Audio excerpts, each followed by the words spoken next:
خدا نمیتونه به قتل بنده خودش امر کنه.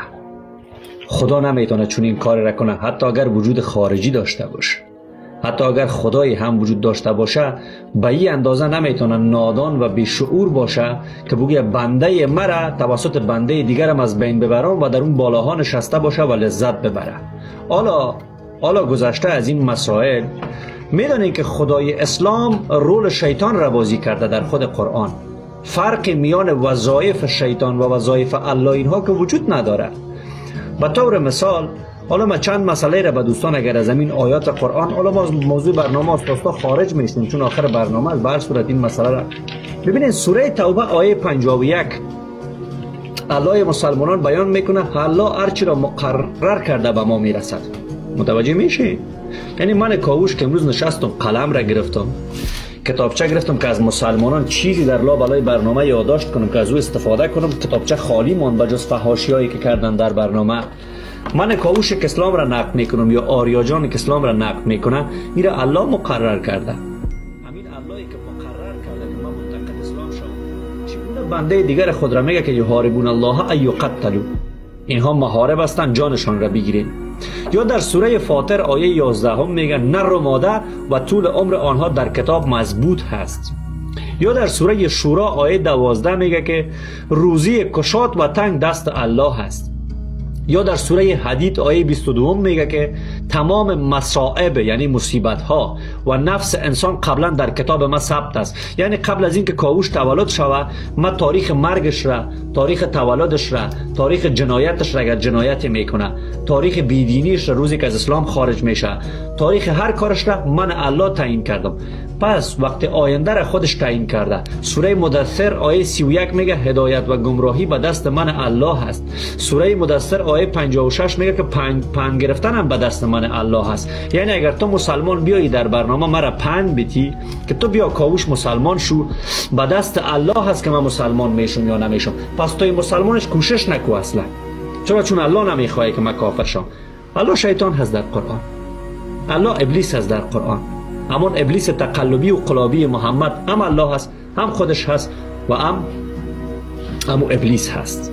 محمد در سه تا چهره ظاهر میشه: چهره خودش، چهره ابلیس، چهره الله و یکی دیگه هم چهره جبرائیل، که بعضی اوقات میگه من جبرائیل در چهره دحیه کلبی میبینه، در چهره پسری که در پیشروی شتر در بغل خود میشونده محمد را لذت جنسی میبرده. حالا دیگه نمیدونم که اینها تا الله نخواهد شما نخواهید خواست. سوره تکویر آیه 29. یعنی الله خواسته که من کاوش دینش را آنچنان وحشتناک نقد کنم که حتی مسلمانان ناراحت شوند. اینا خواستهای الله هستند. مسلمانانی که صادق هدایت زنده یاد یک جمله داشت، میگفت که اگر خدای تو روش زندگی مرا دوست نداره، بگذار خودش به ما بگه تو چی کسی هستی که به ما میگی که روش زندگی ما برای تو جالب نیست. اگر خدا دارید حالا بفرمایید. این که مسلمانان کسی که دینشان را نقد میکنن به او روانی میگن، به او نمیدانم همجنسگرا میگن، به او توهین میکنن، تحقیر میکنن، این خواص پیامبر اسلام بوده. دیدین بالای سلمان رشدی در آمریکا چگونه حمله کردن، یک چشمش را ازش گرفتن.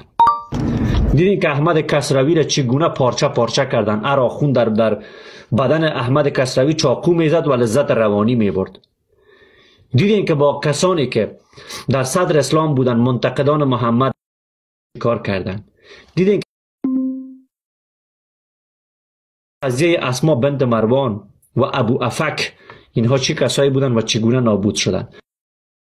وقتی محمد در وقت حیات خودش با شاعر، با زن شاعره به نام اسما بنت مروان برخوردی کرد که اصحاب خودش را فرستاد، یکی از صحابه مشهور خودش را فرستاد که در خانه شبنگام حمله کنه و این زن در حالت خواب می باشه، در حالت خواب حمله می کنن و این زن را با شمشیر در شکمش فرو می کنن، در حالی که کودکایش از سینه شیر می خوردن.